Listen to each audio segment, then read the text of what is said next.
Shivali recording studio Khagaria.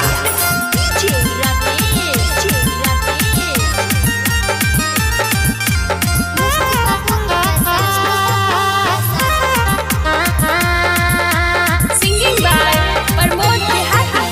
हमारा संगे चले न गोरी खगड़िया घुमाइबोगे, हमारा संगे चले न गोरी खगड़िया घुमाइबोगे, हे गोरी खगड़िया घुमाइबोगे।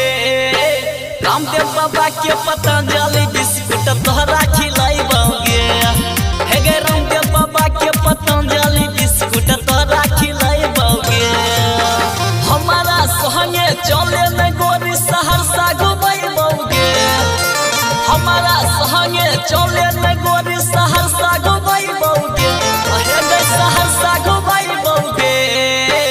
नया बरंडेर के छोटी ब्लाउज तोरा पिन्हाइबोगे, हे गे नया बरंडेर के छोटी ब्लाउज तोरा पिन्हाइबोगे।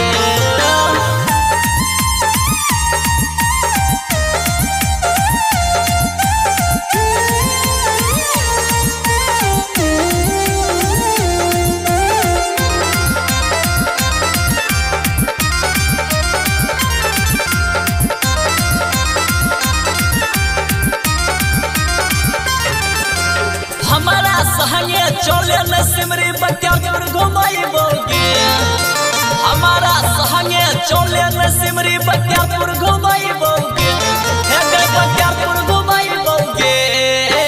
गोटा लागल ललकी साड़ी तोरा पिन्हाइबोगे, हे गे गोटा लागल ललकी साड़ी तोरा पिन्हाइबोगे।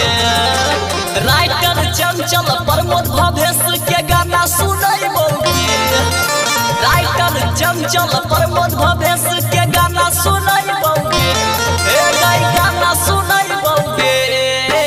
रामदेव बाबा के पतंजलि बिस्कुट तोहरा खिलाइबोगे, हे गे रामदेव बाबा